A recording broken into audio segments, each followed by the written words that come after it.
Ladies and gentlemen, we are back for another episode of The Mix Behind the Mic. My name's Harry. I got my co-host Keith back with us for another How episode. you doing? How we doing today, Keith? I'm feeling good, Harry. I'm feeling good. Yeah? How's life treating you today? Life's treating me good. I feel like we haven't been here for a while, but, we're back finally, and it always feels good to get back in here. A couple weeks off. And Good thing you're not doing a triple this weekend or anything. Nah.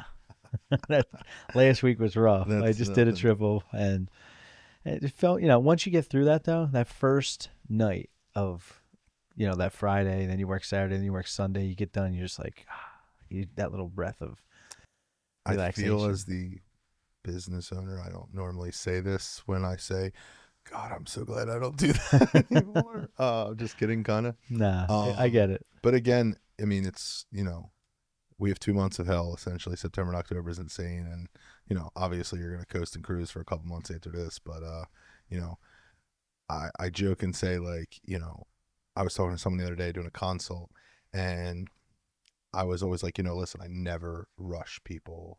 But if you're getting married in October and we're having this consult, October 25 for your October 26, you should be on the ball more than anyone else that you're talking with. And I always joke that October is so stressful that I had hair 3 weeks ago Right. when we had the consult. And also, listen, people, if this is your first time joining us, welcome, and thanks for taking a chance on two 40-year-old, bald, heterosexual males talking about weddings. I know it sounds crazy, It's a new trend. but here we are, and I promise you'll enjoy yourself. So, Keith, let's just dive in today. The first thing I was thinking about was, again, every time we do weddings these days, I'm like a sponge, and you doing triples, I hope you have lots of thoughts and I have ideas to tons. talk about. But I can't understand why when people are getting married at the ceremonies these days, and let's say the wedding is 6 to 11, ceremonies at 5:30, predominantly we're playing music at 5 o'clock as guests arrive if we're doing DJ or live music. But if they allot 30 minutes for the ceremony, and 95% of them are, I want to say 12 minutes at this point, Yeah. why are they insisting on walking down the aisle at 5:30 sharp when there's always stragglers? Now, before you even answer that, let's take it a step further. You're getting married on a Friday at 5 o'clock or even 5:30, whatever. Like, we should wait 10 minutes. We should never be walking down, in my opinion, of course. Again, people, this is only my opinion. I'm not, the rule maker, if you will, in weddings, but I just think it's something that I don't understand it. And you always see 10 guests standing awkwardly because they're 5 minutes late in the back, or they're trying to get in as the bride's walking down the aisle. And it's like, why didn't we just wait 5-10 minutes when we're not using that whole 30-minute time? Right. Sometimes I'm like, I don't know if it's the couple, the event planner, who it is, but like, are they anxious to get 15 minutes? Do they get that extra 15 minutes of the cocktail hour? Some people, some venues probably. Some others might say like you're beat until 6 o'clock if everything's over at 5:45, if you will. But I did a wedding this past week, and again, it was a Friday. It was a Friday wedding. It was a 5 o'clock start time. We started playing music at 4:30, and again, 5:01, bride's walking down the aisle, and by 5:05, again on a Friday, there's 15, 20 people standing in the back, spread out, trying to not Right. make it obvious that they're the stragglers that are late. And again, it's just one of them things where simplicity, this ain't a big topic, but just why are we starting our weddings strictly on the dot when they're never 30 minutes? Most of them are never 30 minutes when it's at the venue. And I just feel like, newsflash, wait 5-10 minutes. First off, let me just say to the stragglers, be there on time. You're on time for work. Get on time to the wedding. Let's start there. Friday versus Saturday, I agree versus disagree. Well, I understand what you're saying. People got stuff going on Fridays, probably working and things like that. Listen, you got this You knew invitation you were going to the months wedding. ago. I agree that you should leave work. You knew you were going. You should be able to, like, I feel like leaving work, even if you have to leave a half hour early just to get there on time. Because if you're 5 minutes late, you only had to go a little bit. Are you disagreeing with my point of What I'm going to conversation? say about that is the reason why I think that they push it to be as quick as possible is everything runs late in a wedding. It just does. Like, you take some pictures after Listen, I don't mean that the bride and bridal party can't be lined up and ready to go at 5 o'clock. doesn't mean we don't make them wait 5-7 minutes, if you will. So I do agree with that. We should be planning as far as the staff, the venue, the vendors. Right. Everybody's ready for that. Or excuse me, I was giving the example of 5:30, but everybody should be ready to go at 5:30. But I don't think they should ever walk down the aisle on the dot. I think it just comes down to the vendors, the venue is always trying to get things and facilitate the quickness, because like I said, as things go on through the night after that, things run late. You have cocktail hour from 5:30 to 6:30. If you're having a wedding at 5, you're probably having a cocktail hour from 5:30 to 6:30, right? I mean, clearly that's how it kind of works out. You're taking some pictures in between there. Then you have introductions. The bride has to go to the bathroom right as you're about to go in. So now you're waiting another however long because, the dress, it's not very easy to do. Next thing you know, you're supposed to be announced at 6:45. It's now 6:50. A speech runs long. You're trying to get to dinner. There's a lot of little things that take time and eat time as you're going. And that would be my guess on why they're trying to hurry it through. I guess. I just don't love it. Taking it to... I don't love it. That's a good way of saying it. I'm learning. I'm getting there. Anyone listening knows I'm trying to get away from saying I hate it. So what I want to talk about next is, and I mentioned this on our last pod, I'm loving the interaction we're getting with people from our clips. I'm loving the amount of comments that we're getting, and it's giving us some different insights. So my next thing I want to talk about, we briefly have talked about in multiple different pods before, but I kind of want to see who can help us add to this. And I simply want to talk about anxiety at weddings.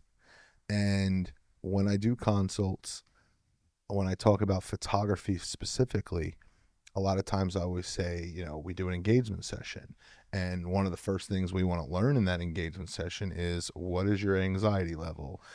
Are you anxious? Do you not like to get your picture taken, et cetera? Is it you and your, fiance, et cetera?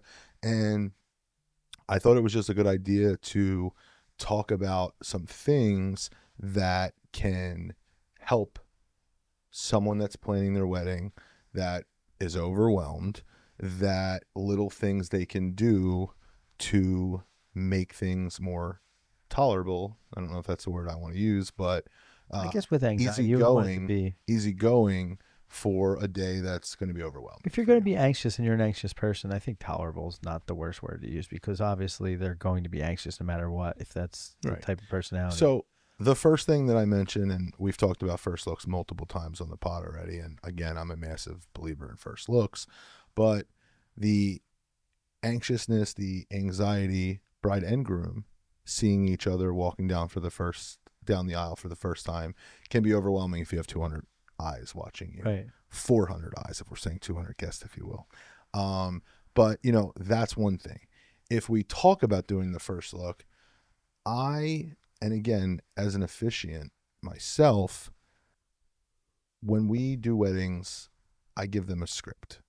And in this script, as you know, it has some vows that we do that are standard. Yeah.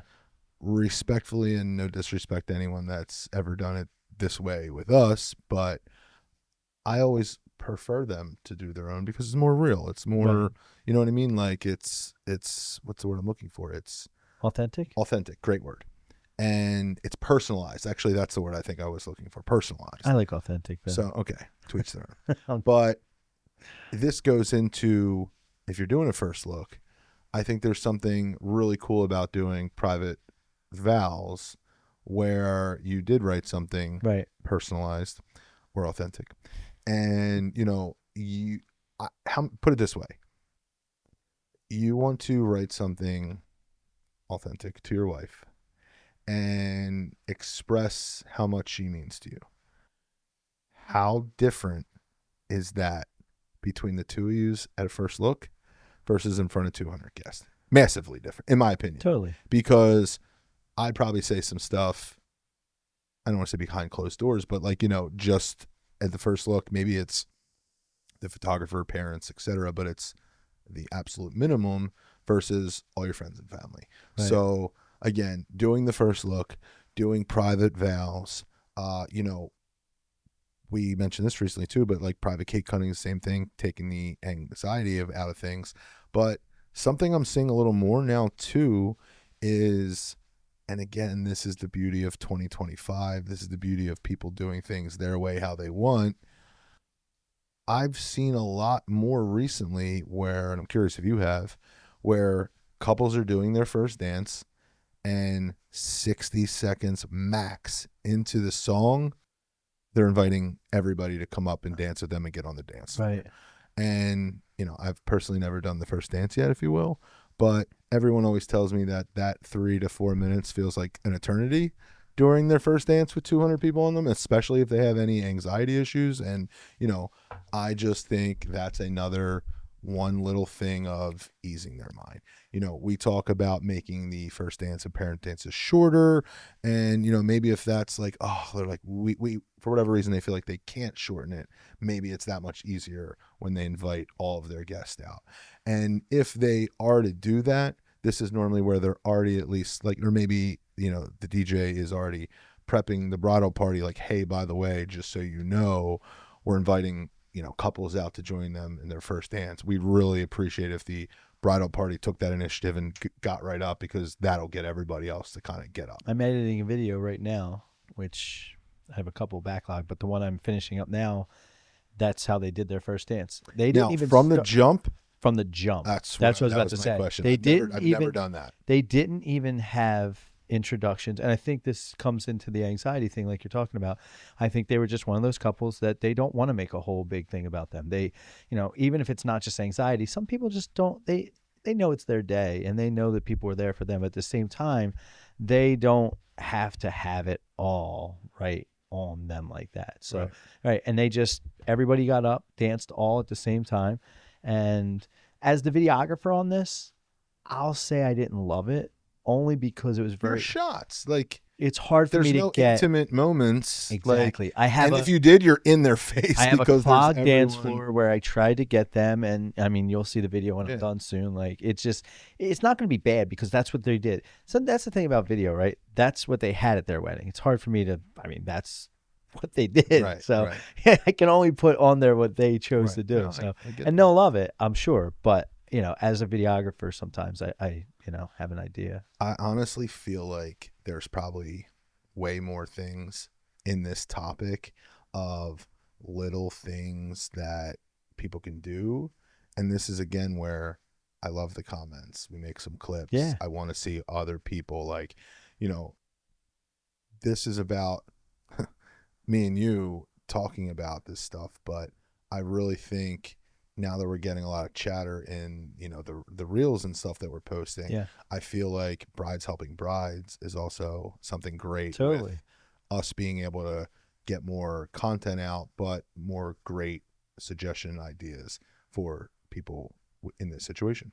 Yeah. I think the comments help a lot of people, because the one we did, obviously, real quick, going over it, like we had that one when we talked about the dinner and not having it anymore. A lot of people were like, we did that already and we didn't love it. We wish that, you know, and there were people, and then other people said they did it and they did love it. So obviously, to each their own. Everybody's going to have a different vision for what they want for their day. And our goal when we go out and do weddings is just to make it happen the way they want it to happen. So I'm going to piggyback off something else because I'm curious to your thoughts here. And for the record, I feel like I have to let this be known, where it's your wedding, it's whatever you want. And I feel like if you've listened to every episode so far, I feel like some people may think that I personally just want you to get rid of everything and just have a first dance and a party. And that's not what I want it to be. But this takes me into our next topic of speeches. So I personally enjoy them. I like a good speech. I've heard millions. Here's a perfect tip. If we have any best men or maid of honors listening, do not start your speech off with, I know what you're going to say. Go ahead. I know. I'm letting you do it.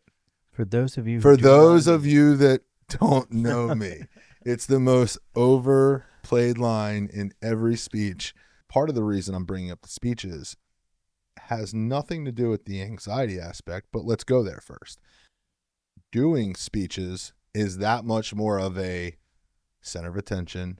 Everybody's looking at them. Right. Everybody's looking ha ha ha to see how they react to their friend roasting them or whatnot. So again, I see people cutting out intros, cutting out speeches, and this is where I'll say, like, I don't want to cut out speeches. So let me make that clear personally. But again, someone recently mentioned something about and I know I brought this up before too, but like, I don't understand rehearsal dinners in 2025. I think they're pointless in most aspects, but someone mentioned that rehearsal dinners are predominantly the parents and the bridal party and the closest to the couple. Right. And It's basically for them to get together and like be together, but right? they were talking about doing their speeches at the rehearsal dinner, And then that's it, not at and the that's wedding. it, and not at the wedding. And again, I don't know how I feel about it. So hot take, you're saying speeches should be done at the rehearsal dinner and not at the actual wedding. Is that what you're saying? I'm saying that's what this couple suggested. I don't know how I feel about it. And there's two ways. If we are talking cutting things less out for an anxious couple, okay. If it's simply, we're just trying to get to the party, and me, the person that's saying yes to cut all these other extras out, Right. it's actually something I enjoy. But the whole point of us getting to speeches was in moderation, and it's everything. So again, hot take, best man, maid of honor here. There's got to be a time limit on the speech. Gun to your head, Keith. What do you think is a good time frame for a speech for a best man and maid of honor? And or a father of the bride giving a welcome speech. Any of these three people. 2.5 to 3 minutes. Okay, 3 is the number in my head. Was Right. I don't know if I want to say max. I'd say I think max. under 5 is good, but 5 5's is- getting a little bit 5's too. an eternity almost. I feel like 5's an eternity. Well, here's the thing. If it's a good speech and they can speak well and they're up there and they've thought it out and they've rehearsed it and they deliver it well, it can be fine. But when they're up there and they're Okay. kind of like with their You're not paper wrong. You're not and wrong. they're kind of moving around and then let me get to this. Like, I feel like there's a way, right? Listen, I personally love a great MC. So Right. the shocker, right? I know. But I think you also made a great point, because if there's a guy or girl, if someone's up there and they're high energy, they have people laughing, Right. they're painting a picture of a story, they have the room engaged, that person going 2 minutes longer than the emotional friend talking about crying and growing up, Right. that I honestly do think there is a difference of that person being 3 minutes and that person being 5 minutes. I think 5 is the absolute max. Max But 5. I really think 2.5 to 3 minutes is the sweet spot. Money. And I think people really need to realistically time themselves. Land the plane. We have trouble doing that right now. with these- Another tip I just thought of, hot take again. If you think your speech is going to be more than 30 seconds, and I'm literally saying 30 seconds for the fact of, people, please do not wing your speeches. If you want to get up there and say, hey, just want to say congrats, I love the bride and groom, let's have a night, toast to X, Y, and Z, and call it a day, and you're not writing anything down, okay. If you're going to talk about a couple stories and you're going to talk about how you guys met, Right. and you're going to talk about, say something nice about the bride if you're the best man, write something Lay it down, down. because Lay it out. Have the a plan. worst speeches I've ever saw in my life and the longest speeches I've ever saw in my life are when people just wing it and then they start rambling, and it's so bad. And I always just want to start playing the Jeopardy music in the background. So Play them off. hot take, 2.5 minutes is a sweet spot, and time yourself in the mirror, talk it out, see how long it's going to take Totally. you.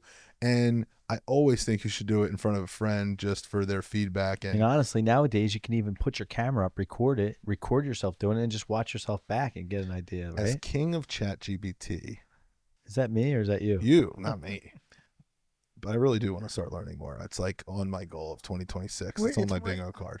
We're just good friends, me and ChatGPT. So listen, you and your buddy Chat, what are your thoughts on reading it to ChatGPT and asking their opinion. I've never even thought about doing Like, think that. about it. Like, you do it yourself. Yeah. No ChatGPT involved. When you're finalized, put it in ChatGPT. And does it It's say, interesting. I don't know. it's a little long, or maybe I do it like this? Yeah, it would definitely like give you definitely pointers like of things Curious. that it thinks. Like, no joke. Like, I almost want you to like ask one of your couples this weekend, like best man and maid of honor. I Be like, know. can you throw that in ChatGPT real quick? See how much, it switches it up. But that's just kind of interesting. It's an interesting take. Sometimes ChatGPT doesn't. You gotta really like vet whatever they're saying. Like you can't just go with whatever they say. That's to be the king or like use ChatGPT properly. You can't just let it be on its own and use it for your creativity. You have to kind of like figure out and be like, I don't like that. Hot take. Hot take. New trend. New trend. Things are so expensive in 2025. Yes. Cash bars versus open bars Mm. becoming a thing again. New trend. They're saying that the cash bar is king. Okay. And when I tell you that there's a word I'm not supposed to say on the podcast per Keith, that word is hate. I hate it. You don't love it. No, come on now. So we could talk about this for an hour. And if I've done 1,000 weddings in my life, 12 of them were a cash bar. Let me ask you this. Yeah. If it is a cash bar, do you give less for the gift? 100%. 100%, right? 100%. I feel like you have to. You right? have to. Well, yeah, because that money is now going to the bar to pay for your drinks. Here's another hot take. If you have a wedding that's I guess there's a difference from a dry wedding to a cash bar. Totally different. Yeah, you're right. Dry Okay. wedding is just no alcohol. Because I was simply thinking to myself, like, when there's no dancing and they book a good DJ that has great reviews and crushes all these weddings, and then he does this wedding and it has no energy and not a large dance floor, et cetera, is it on the DJ? Because listen, I agree that like you shouldn't need alcohol to drink and you shouldn't not go to a wedding. Alcohol helps a little bit with dancing. I mean, I'm getting there, but my point is that, I guess again, dry wedding versus a cash bar, but like even a cash bar, they can't be drinking what they would at an open bar, right? You would assume, right? Right. But I'm just sitting here thinking, like, does a good DJ just crush regardless of the bar options, or are people? I guess I was really going to say, if nobody dances at a dry wedding, is there any fault on the DJ? Right, I know or what is you it mean. more that juices aren't Disclaimer: flowing? you chose not to have alcohol. I'm sorry that your dance floor wasn't Right. good. And like, Here's a better question: okay, do you bring a flask to a dry wedding? I'm not even a big drinker, but yes, Right. I think that was. I the feel like answer. I just Now, let me ask you this, like, and listen, respectfully, anyone that doesn't drink or is I'm in not a huge drinker, and program- I'd feel like I would Right, want to right. bring a little. But I was just going to say, are dry weddings predominantly because someone right. is in a program, AA, NA, something like that? Or is it their church related, religion? Is it just simply money? Does that determine whether you bring the flask? Like if it's an AA thing, Well, you don't bring the yes. flask, right? Yeah. But if it's a money I mean, thing, you're like, well. But I mean, forget you this. can bring the flask and whack a shot in the bathroom or something. But I mean, it was really along the lines of, are dry weddings predominantly because of someone being in a program, or is it simply a money issue or a religion, church, etc.? Right. And realistically, this feeds right into my next topic. And to be honest, it's something I like debated on bringing up, and we have a podcast and a wedding event group, and 10 years ago I'd never say the word marijuana on the podcast. That sounds like something my grandma would say. Talking about dry weddings, talking about cash bars, now people are also talking about 420 friendly weddings, Wow. as they call it. And I have some experience at doing a couple weddings like this. It would have to be in a place where it's legal, like New Jersey. Okay, right? so the Clearly. first thing I was just going to bring up is, let's start with, it's legal in the state of New Right. Jersey. It has to be legal. We're a clearly. preferred vendor in We 42 would never spots, and now it's half considering- Jersey, half PA. So we're literally doing the same amount in Jersey as we are in PA, and now it's legal in the state of New Jersey. And realistically, it's like 90% legal in the state of PA. Let's be realistic. Yeah. It's non-criminalized, or what's the word? But decriminalized? yeah. So here's the thing. I don't care what anybody does for their extracurricular activities. Let's say that, and let's make it clear. Right. We were just bringing a flask. I have, right, exactly. Like, I have no judgment if you like to burn the Mary Jane, if you will. But to be honest, I dislike most. See what I did? You're doing well. I dislike the 420-ish stuff at weddings, because 90% of people that partake in doing so, It's the same thing as a cigar bar, basically, is where you're going with it, right? It's gonna. I wasn't going there, Well, I but meant, that's a great I thought aspect you too. were. I'm It's sorry to taking cut you people off. What were outside you and gonna say? away. Because we can get back I'm to simply just saying that it makes people sleepy, tired, not high yeah. energy. Right. The vibe is high energy. that. It also So- takes you off the dance floor for the time, and then it also makes you. It's a combination I have of all that. 3 specific stories where it was a very open 420 friendly wedding. Now, the first one, shout out to my boy Bobby. I went to school with him when I was a kid, and he got married in the Catskill Mountains on top of a mountain. Everything was like kind of outside, but had an inside aspect. And he literally put mason jars on the DJ table Wow. with 50 joints rolled in both of them. So it was a absolute smoke fest. Right. Now, again, this particular outdoors up the mountains, everybody was staying there. It was like, it was not a resort, but like everyone was staying local. Everyone was outside.